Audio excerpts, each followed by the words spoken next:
नमस्कार, जय हिंद। बहुत बहुत स्वागत है प्राथमिक शिक्षक भर्ती की तैयारी कर रहे मेरे सभी साथियों का राम सर यूट्यूब चैनल में।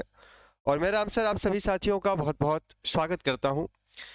सर्वप्रथम आप सभी को बहुत बहुत बधाई, शुभकामनाएं। जिन भी साथियों का इस पात्रता परीक्षा में क्वालिफाइड मार्क्स आ चुका है, अब वो इस पात्रता परीक्षा को पास कर चुके हैं और अब चयन परीक्षा की तैयारी के लिए तैयार हैं, उनका भी एक मन में प्रश्न होगा कि सर चयन परीक्षा कब होगी। तो ये एक बहुत ही आकर्षित प्रश्न है, इस पर भी हम चर्चा करेंगे कि कितना समय आपके पास में फिलहाल है चयन परीक्षा की तैयारी के लिए, उसका क्या सिलेबस होगा, क्या पैटर्न होगा, कितने मार्क्स का वो पेपर होगा। ये एक बहुत ही कॉमन सा क्वेश्चन अब धीरे धीरे बच्चों के अंदर पूछना शुरू हो चुका है, क्योंकि पात्रता पास होने के बाद अब आगे की क्या रणनीति होगी, ये एक्साइटमेंट हो रहा है काफी बच्चों के अंदर। तो चयन परीक्षा कब होगी, वर्ग 3 की पहला प्रश्न, ये हम चर्चा का विषय बनाएंगे अभी थोड़ी देर बाद। ठीक है, चयन परीक्षा कब होगी। लेकिन उन सबसे ज्यादा जरूरी जो है वो अभी के हिसाब से, मैं आपको एक बहुत जरूरी बात है, आपने चाहे यूट्यूब पर जितने भी वीडियोस देख लिए हो अनुभव के आधार पर कि सर कैसा पेपर आ रहा है, रिव्यू कैसा गया है, सबका अपना अपना सबका एक पर्सनल रिव्यू रहा होगा। लेकिन फिलहाल जो मैं बात करने जा रहा हूं आप लोगों के लिए, वो बहुत स्पेशल है। और वो स्पेशल क्यों है, उस पर भी मैं आपके सामने चर्चा करूंगा। देखिए, सबसे पहली चीज कि परीक्षा जिनकी अब आगे है, जैसे आज आप लोगों की आज हो चुकी है 13 तारीख, 13 तारीख से 30 नवंबर के बीच में अभी भी 17 दिन पेपर चल रहे हैं। दोनों शिफ्ट को मिला ले तो 17 दूनी 34 शिफ्टों में पेपर अभी बाकी है। तो अभी भी कह सकता हूं कि काफी साथियों के लिए ये जिज्ञासा होगी कि पेपर्स का पैटर्न कैसा है सर। लगातार हम शिफ्ट में पूछते हैं, बच्चों को देखते हैं रिव्यू में, तो कभी किसी का रिव्यू कैसा भी तरीके से दे रहा है, कोई कह रहा है पेपर बहुत कठिन आ रहा है, कोई कह रहा है पेपर सरल आ रहा है, कोई कह रहा है मॉडरेट आ रहा है। मॉडरेट का क्या मतलब है, ऐसे कई सारे क्वेश्चन आपके मन में आते होंगे। अब मैं फिलहाल आपको जो पर्सनली रिव्यू देना चाहता हूँ, ये 10 विद्यार्थियों के अलग अलग शिफ्ट के पेपर्स का एनालिसिस है, जिन्होंने अच्छे बच्चे हैं जो कि कह सकते हैं वर्ग 1 में भी पोस्टेड वेटिंग में है, उनका अनुभव मैं आपके लिए साझा करूंगा, जिन्होंने दूरदर्शिता के आधार पर पेपर दिया है और उनको समझ है पेपर की कि पेपर क्या आया था, कैसे आया था। देखिए, सबसे पहली चीज, अगर आपका पेपर आज 13 तारीख है, 13 तारीख की भी सेकेंड शिफ्ट में पेपर है, तो कुछ काम की बातें जो जरूरी है आपको इस पेपर में देने के लिए। सबसे पहला मैं ओवरव्यू दूं पूरे 150 पेपर का, तो 100 में से मैंने आपको कल भी कहा था, परसों भी कहा था और पेपर शुरू होने से पहले भी कहा था कि 100 क्वेश्चन जो होंगे वो सिर्फ आपकी लॉजिक पर बेस होंगे, वो आपके कॉमन सेंस पर बेस होंगे। मतलब मैं आपसे कह रहा हूं कि 150 में से 100 क्वेश्चन आपको बिना पढ़े हुए आएंगे, जो कि आपने कभी भी नहीं पढ़े। इसमें क्या क्या आएगा देखो, ये कॉमन सा आप देखना शाम की शिफ्ट में। अब इसके लिए जैसे कि आपका गद्यांश पद्यांश के साथ 8 क्वेश्चन आएंगे, पैडागोजी के आएंगे 70 क्वेश्चन कुछ, इसके अलावा आपका सीडीपी ऐसे ही आएगा, ऐसे ही आपका पर्यावरण आएगा, ऐसे ही आपकी पैडागोजी आएगी। इनको करेंगे कैसे सर फिर, यही तो स्कोरिंग सब्जेक्ट है। इनको करने का आसान तरीका, आराम से करना है, 2-2 बार पढ़ के करना है और समझ कर करना है। उसकी जो भाषा है वो बहुत ज्यादा कठिन आ रही है, भाषा समझने में बड़ी क्लिष्टता होती है कि ये कहना क्या चाहता है क्वेश्चन। तो क्वेश्चन की पहले तो लैंग्वेज को समझें कि क्वेश्चन कहना क्या चाहता है, आराम से क्वेश्चन को 2 बार पढ़ें। जितने भी मैंने हिंदी क्वेश्चन कराए थे पेडागोजी के, same to same question Hindi pedagogy के आए हैं शिक्षण विधियों से संबंधित। मैंने जैसे जैसे गणित पेडागोजी कराई थी वैसे वैसे गणित पेडागोजी के क्वेश्चन आ रहे हैं, वैसे मैंने सीडी भी पढ़ाया था। मतलब जो मैंने पुराने पेपर्स कराए थे उसके बहुत सारे क्वेश्चन भी रिपीटेड हुए हैं। कई बच्चों ने मुझसे ये कहा है व्हाट्सएप में आके कि सर सेम क्वेश्चन आया है हिंदी पेडागोजी का और बाल विकास शिक्षण शास्त्र का। तो यहाँ पर आपको ये जो 100 क्वेश्चन अटेम्प्ट करने हैं, उनको बिल्कुल आराम से समझ करके पढ़ना है। बाकी जो बचते हैं यहाँ 50 क्वेश्चन, इनको किस आधार पर करना है सर, इसकी भी हम चर्चा एक बार कर लेते हैं। देखिए, पहले आपको देखो शिफ्ट का पेपर है, तो अगर आपका पेपर सुबह की शिफ्ट में है, क्योंकि आप इस बात को बहुत गहराई से समझिए कि आपको पेपर देने के लिए 5 से 6 घंटे अंदर रहना पड़ेगा। अगर आपकी एंट्री और एग्जिट के टाइम को देख लो तो 5-6 घंटे आपको पेपर देना पड़ेगा, सुबह और शाम की शिफ्ट में, दोनों में। तो आप अपना जो खान पियन है, खाना पीना है, उसको प्रॉपर लेके जाएं, डाइट जो भी आप संतुलित आहार लेकर जा रहे हैं, ठीक है। वो जो आप लोगों के एग्जाम दिलवाते हैं वो थोड़े से स्ट्रिक्टली आपसे बात करेंगे, तो डिमोटिवेट बिल्कुल मत होना, रिलैक्स होकर जाना पेपर देने। क्योंकि वहाँ मैंने देखा है कि काफ़ी बच्चे बहुत ज़्यादा परेशान होते हैं, वहाँ पेपर से 1 घंटे पहले बिठा दिया जाता है, 1 घंटे तक आपको खाली हाथ बैठना पड़ता है, फिर आप थक जाते हैं, फिर आप लोगों को लगता है कि पूरी एनर्जी लॉस्ट हो गई, क्योंकि आप लोग बहुत एक्टिव तरीके से जाते हैं। लेकिन जब आपका बायोमेट्रिक होता है उसके बाद आपको पेपर स्टार्ट होने से 1 घंटे पहले तक बैठना पड़ता है। तो आराम से बैठें, रिलैक्स होकर बैठें। अब समझिए पेपर स्टार्ट हो गया है, तो सबसे पहले आपकी आएगी भाषा वन। भाषा वन जिनकी संस्कृत है, संस्कृत आएगी, इंग्लिश है, इंग्लिश आएगी। गद्यांश आएगा पहले, सबसे आपको इस बात को समझना। अगर आप हिंदी से हैं, संस्कृत से हैं, तो गद्यांश आएगा, अंशिस आएगा इंग्लिश में। दोनों को, यहाँ अंशिस पैसेज आएगा, यहाँ गद्यांश आएगा। यहाँ पर बहुत ही क्लिष्टता होती है कि ये जो पूछ रहे हैं, जैसे संस्कृत का मेरे पास अनुभव है कि 2 लाइन का आपका गद्यांश होगा और उसी एक एक बिंदु से क्वेश्चन पूछेंगे, एक एक बिंदु से क्वेश्चन पूछ कर आपसे जवाब मांगेंगे। ये पूरे गद्यांश आपके क्वेश्चन सही जा सकते हैं बाकायदा, अगर आप उस गद्यांश के क्वेश्चन को एक एक बिंदु से मिलाकर करें। तो ये बहुत सावधानी पूर्वक, ये संस्कृत की मैं बात कर रहा हूँ। भाषा वन में आपका क्या होगा, 15 क्वेश्चन आपके आएंगे गद्यांश से संबंधित, बाकी 15 क्वेश्चन आएंगे आपकी, कुछ इसमें आएंगे 5 क्वेश्चन पेडागोजी के आएंगे और 5 क्वेश्चन आपके 10 क्वेश्चन व्याकरण के आएंगे। व्याकरण बहुत आसान आ रही है, इसमें संस्कृत में विभक्तियाँ देखी गई हैं, संस्कृत में आपकी व्याकरण देखी गई है, समास वगैरह तो नहीं आए, हाँ व्याकरण में कुछ संधि आई हैं। समास के अलावा शुद्ध शब्द उच्चारण आए हैं, जैसे कि जो शब्द गलत होता है उसमें से आपको सही बताना पड़ता है कि सही शब्द क्या होगा संस्कृत में। संस्कृत में जैसे कोई वाक्यांश पूरा करना होता है, तो व्याकरण में जो जो चीज़ें होती हैं जैसे संधि, समास, अलंकार, ये सभी में से कुछ ना कुछ अलग अलग शिफ्टों में आता है। जैसे एक शिफ्ट में इन्होंने संधि पूछ ली, दूसरी शिफ्ट में ये लोग समास पूछ लेंगे। तो ऐसा है कि जो व्याकरण है वो 10 नंबर की आपको पहली भाषा में मिलेगी, 5 नंबर की आपको पेडागोजी मिलेगी।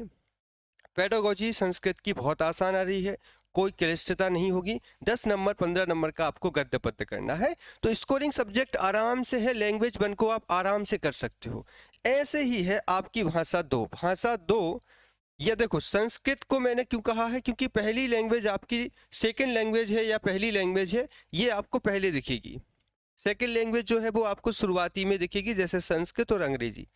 पहली भाषा हिंदी नहीं दिख रही है, क्योंकि मेरे जो अनुभव बच्चे ने कहा है कि आपको सेकंड लैंग्वेज पहली दिखेगी।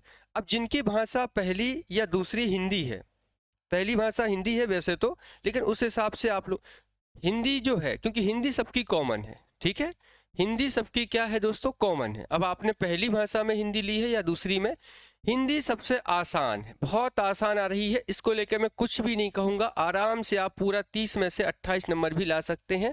इसमें सिर्फ व्याकरण को ध्यान से रखना है। संधि पूछी जा रही है, संधि पूछी जा रही है, समास पूछे जा रहे हैं, अलंकार पूछे जा रहे हैं, और एक क्वेश्चन जैसे आया था लोककृतियों से क्वेश्चन आए हैं, 2 क्वेश्चन लोककृतियों से आए हैं। जैसे लोककृतियों के अलावा विभक्ति से क्वेश्चन आया था, नहीं विभक्ति से नहीं आया था, हाँ लोककृतियों में मुहावरों से क्वेश्चन आए हैं, लोककृतियों से आए हैं। व्याकरण, व्याकरण पूछी जा रही है। सीधे सीधे मैं आपसे कहूँ तो 10 प्रश्न आ रहे हैं हिंदी व्याकरण के और 10 क्वेश्चन आ रहे हैं संस्कृत व्याकरण के। तो हिंदी व्याकरण में आपको ध्यान रखना है कि आप थोड़ा सा व्याकरण को करके जाएं, ठीक है। एक सेकेंड, अंडू कर देते हैं, ठीक है। तो ये चीज़ें जो आपको मैं बता रहा हूँ मित्रों, आने वाले जिनका पेपर आज 13 तारीख की सेकंड शिफ्ट में है या 30 तारीख तक है, उनको ये बहुत आसान और यही पैटर्न फॉलो किया जा रहा है पूरे पेपर के दौरान। तो ये आपके मन में विचार ना हो बाद में कि सर ने बताया था और हमने उस बात को उस समय सतर्कता पूर्वक नहीं सुना। तो ये आपकी मैंने 2 भाषाओं के बारे में बहुत अच्छी जानकारी आपको मैंने दे दी। अब हम चलते हैं आपके अगले टॉपिक की तरफ, जो तीसरा है वो है पर्यावरण। ये ऐसा विषय है जो 2022 में भी समझ में नहीं आया था और 2024 में समझ में नहीं आ रहा है। इसमें आपको देखो मिलेंगे सबसे पहले तो 20 क्वेश्चन पर्यावरण के। इन 20 क्वेश्चन को आप कहीं से पढ़ के जाएं या बिना पढ़े जाएं? क्योंकि यहाँ से जो क्वेश्चन आ रहे हैं, जैसे कि क्वेश्चन में एग्जाम्पल के तौर पे बता देता हूँ, पर्यावरण संरक्षण अधिनियम किस तारीख को पारित किया गया? यहाँ पर 1986 तो सभी को मालूम है, लेकिन तारीख नहीं पता है कब हुआ था। क्वेश्चन आया था कि भारत में कृषि अनुसंधान संस्थान का सबसे पहले मुख्यालय कहाँ पर था? जैसे कि आंसर था इसका दिल्ली। ऐसे ही क्वेश्चन आया था नाभिक, हमारा जो नेविगेशन सिस्टम है, नेविगेशन सिस्टम का क्या क्या काम आता है, इसके संबंध में क्वेश्चन आया था। क्वेश्चन आया था कि जीवों को संरक्षित करना सबसे सुरक्षित जगह कौन सी है? राष्ट्रीय उद्यान है। एक आवास का क्वेश्चन आया था कि जीवों को उनके ही आवास पर सुरक्षित करना क्या कहलाता है? तो उसको बनाते हैं आप क्या? उसे आप कहते हो जीवमंडल, जीवमंडल कहते हो आप उसे। ऐसे ही क्वेश्चन आया था मध्य प्रदेश में कौन सा जो है वो टाइगर रिजर्व है? जैसे सतपुड़ा जो है मध्य प्रदेश का टाइगर प्रोजेक्ट के अंतर्गत शामिल है। तो ऐसा है कि कहीं ना कहीं उसमें और दूसरा कोई ऑप्शन नहीं था, मतलब उसमें आपके 3 ऑप्शन थे, दूसरे राज्यों के थे, उत्तर प्रदेश, महाराष्ट्र और गुजरात, एक मध्य प्रदेश का सतपुड़ा। और मैं बता देता हूँ क्वेश्चन, जैसे क्वेश्चन आया था आप सभी के पारिस्थितिकी तंत्र से क्वेश्चन आया था, क्वेश्चन पारिस्थितिकी तंत्र से आया था, क्वेश्चन प्रदूषण से भी आया था, है ना, और परिवार से कोई क्वेश्चन आया नहीं था। हाँ, 2 क्वेश्चन आपके आए थे अंतरिक्ष विज्ञान से, तो अंतरिक्ष विज्ञान ज़्यादा पूछा नहीं जा रहा है। मेरा कहना यह है कि पर्यावरण में आप जो मैंने टॉपिक पहले आपको कहे थे, देखो मेरी बातें आपको आज लग रही होंगी कि राम सर का कोई अनुभव नहीं है। मेरे दोस्तों, राम सर ने बहुत समय दिया है वर्ग 3 में। आज मेरे पढ़ाए हुए कम से कम 10,000 में से काफ़ी बच्चे हैं, मतलब जो टोटल ज्वाइनिंग हुई थी 2022 में, उसमें से 5 से लेकर 10,000 के बीच में मेरे आंकड़े, क्योंकि मैंने कभी ये आंकलन नहीं किया है, ना मैं कभी ये गौरवान्वित करता हूँ कि मैंने कितने बच्चों का सिलेक्शन कराया है, लेकिन मेरा अनुभव और मेरा जो टीचिंग स्टाइल है वो बच्चों को पता है। तो मैंने आपसे पहले भी कहा था कि पर्यावरण में आप चाहे कुछ भी पढ़ लो, जो सिलेक्टेड टॉपिक हैं वही पूछे जाएंगे, ठीक है। तो मैं आपसे फिर भी यही बता रहा हूँ, मैंने वो टॉपिक्स भी आपको पढ़ाए थे, इसमें आप लोग कुछ मत करें। पर्यावरण प्रदूषण, पर्यावरण संरक्षण, जितने भी अधिनियम हैं, जितने भी आंदोलन हुए हैं, और इसके अलावा पर्यावरण प्रदूषण से होने वाली बीमारियाँ, पर्यावरण प्रदूषण के संस्थान कौन कौन से हैं, ये कुछ काम की चीज़ें बस पढ़ के जाएँ।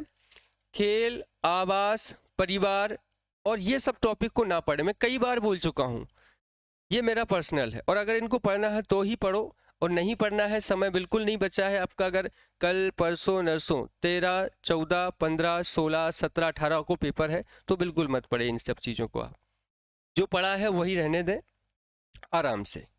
तो पर्यावरण में आराम से आप 15 से 20 नंबर आप ला सकते हैं, क्योंकि ये बहुत डिफ़िकल्ट सब्जेक्ट है।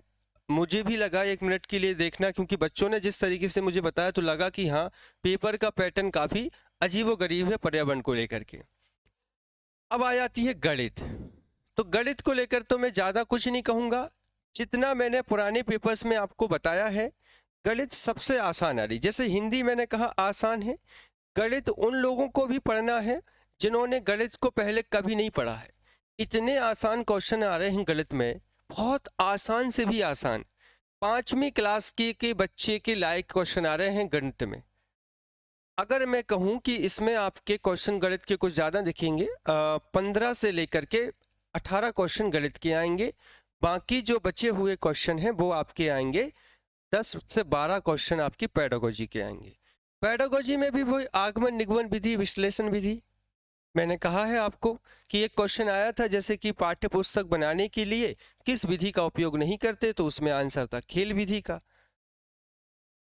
तो इस तरीके से गणित के भी सेक्शन विधियों के क्वेश्चन आसान आ रहे हैं। इनके लिए आप पूर्वगत अभ्यास होना चाहिए। मैं कहूँगा जो गणित के क्वेश्चन है स्पेशल, मैं पहले कहता था कि सिर्फ पेडागोजी है, अगर आपको एक एक बार पढ़ो ज़रूर। मैं जितने भी बच्चे हैं यहाँ पर, आपको एक रफ कॉपी मिलती है, जितने भी वीडियो को देख रहे हैं, 15 से 20 क्वेश्चन जो गणित के आ रहे हैं उनको आप एक बार पढ़ के जाइए, या उस समय जब पेपर आपके सामने चले तो आराम से पेपर्स को पढ़ते जाना, क्वेश्चन को जो बन जाए वो कर लेना। और पेडागोजी तो आपको समय लेगी, तो आराम आराम से एक एक बार पढ़ लेना। गणित में कोई डिफिकल्टी नहीं आ रही है, कल जाएंगे आप लोग। अब एक आखिरी विषय बचता है जो कि है आपका CDP, चाइल्ड डेवलपमेंट के बारे में मैं बात करूं तो इसमें आ रहे हैं बहुत पढ़े लिखे क्वेश्चन, सिलेबस के आधार पर पूरी चीज़ें आई हैं। मैं कहूँगा कि यहाँ पर कुछ भी अजीबोगरीब नहीं आया है। बाल विकास में सिद्धांत पूछे गए हैं, बाल विकास की अवस्थाओं से क्वेश्चन जरूर आए हैं। जैसे एक क्वेश्चन आया था कि बच्चे का जो जन्म होता है वो कितने दिनों के गर्भावस्था के दौरान, तो 280 दिनों का कुछ समय पूछा गया था। जैसे क्वेश्चन था 280 दिन नहीं, 380 नहीं, 9 का इंटू आप 12 से करेंगे, 12 इंटू 9, 30 इंटू 9 करो आप, तो 3 × 27, 280 दिनों का ही ऑप्शन आया था, 280 दिन का उसमें ऑप्शन था। ठीक है, ऐसे ही क्वेश्चन पूछा गया था कि बच्चे का जो सामाजिकरण होता है वो किस वर्ग की आयु में होता है। बच्चे का सामाजिकरण बालावस्था में होता है, बालावस्था के अलावा पौणावस्था में होता है, तो सामाजिकरण जो होता है वो कौन सी अवस्था में होता है। इसके अलावा क्वेश्चन आया था कि बालक जो होता है वो माता पिता की आज्ञा का पालन किस आयु में करता है, तो इसमें ऑप्शन थे। इस तरीके के क्वेश्चन आए हुए थे। ऐसे ही क्वेश्चन आया हुआ था कि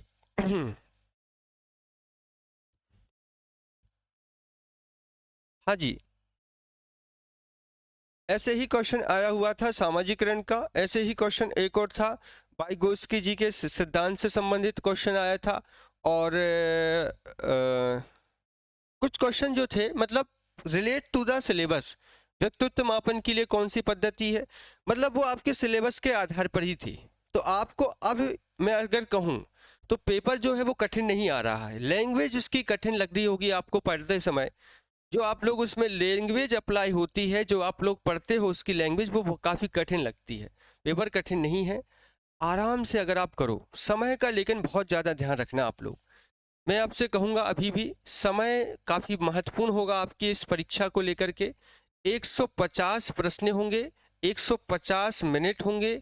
आराम से अगर आप करोगे, देखो जहाँ समय कम लगे वहाँ समय कम लगाइए। जैसे हिंदी में आपको समय कम लगेगा, गणित की पेडागोजी में जहाँ जहाँ आपको समय बचाना है, और बाद में देखना, क्योंकि आप लोग 1 घंटे पहले से बैठ जाते हैं तो एनर्जी आपकी डाउन होती है, फिर पेपर शुरू होता है तो आराम से आप पेपर करते हैं, आखिरी में समय आपका बचता कम है। तो मेरा कहना ये है कि समय का पाबंद है यहाँ पर हल्का सा, तो समय को देखते हुए पेपर को करना होगा। तो आराम से पेपर को एक क्वेश्चन में एक मिनट का आपको समय मिलेगा, जो कि बहुत पर्याप्त है। ठीक है, और सावधानी से क्वेश्चन को पढ़ना। अब आप लोग आगे क्या करें सर, देखो आगे की रणनीति के हिसाब से अगर मैं कहूँ, समय के हिसाब से, अगर आपके पास में 10 दिन का समय है तब सुनिए।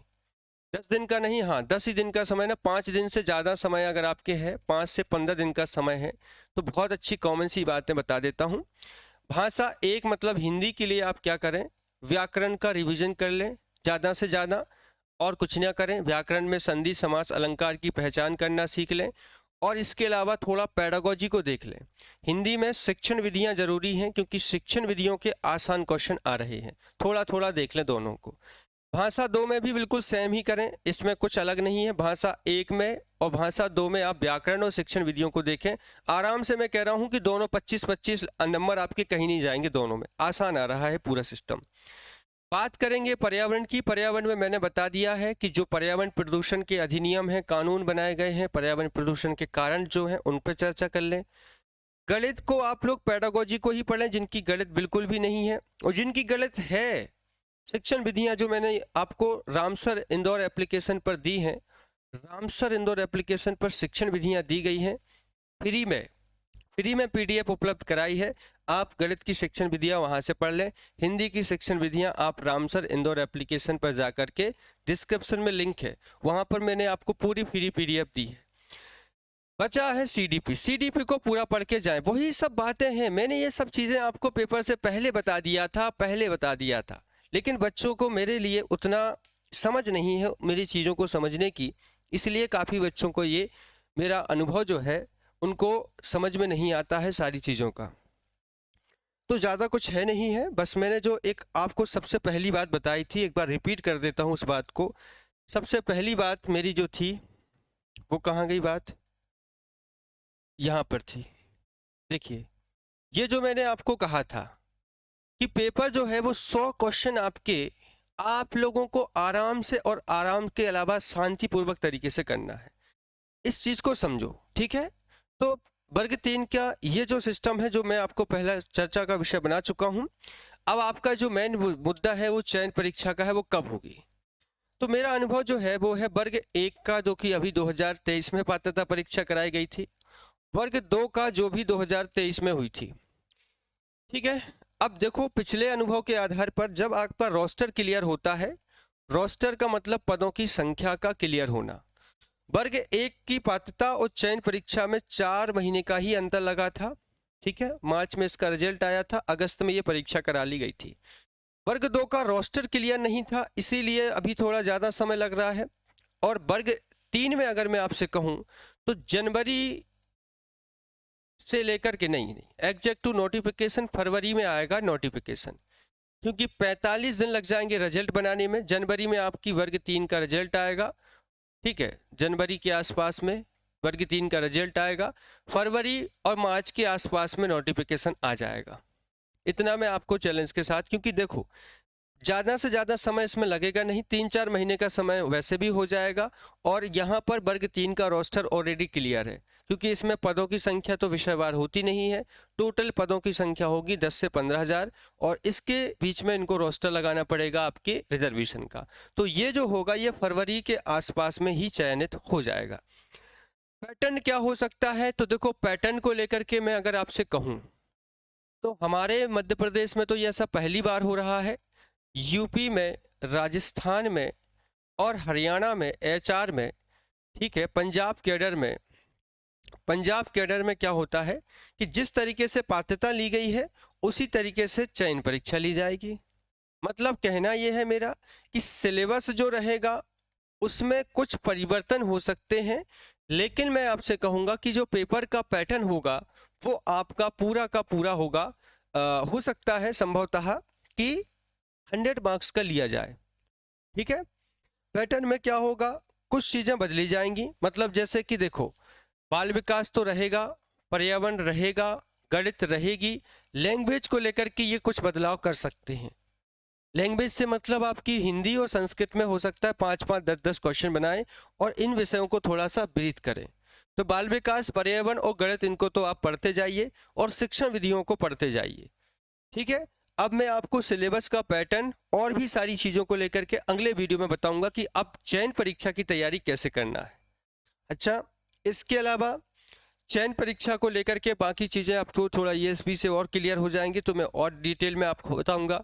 फिलहाल मैंने जो आपको बातें बताई हैं उनको विशेष तौर पर ध्यान रखें। ये एक बात मेरी बहुत ज़रूरी है आपके लिए, ये एक अनुभव है जो आपको काम आ सकता है। बाकी आप लोग रामसर इंदौर एप्लीकेशन को ज्वाइन कर लें, क्योंकि वहाँ पर आपको बिल्कुल फ्री में शिक्षण विधियों की PDF मैंने अरेंज कराई है। ठीक है, पॉजिटिव होके जाएं, ये पात्रता ही परीक्षा है, ज़्यादा कोई परेशान होने की ज़रूरत नहीं होगी। जिनको, क्योंकि काफ़ी लोग कह रहे हैं कि पेपर कठिन आ रहा है, तो इतना भी कठिन पेपर नहीं आ रहा है। मोटिवेट होकर के जाइए, पॉजिटिव होकर के जाइए, पेपर आराम से अच्छा जाएगा। ठीक है, तो बहुत बहुत धन्यवाद आप सभी को वीडियो देखने के लिए, बहुत बहुत आभार। Thank you so much, thank you so much.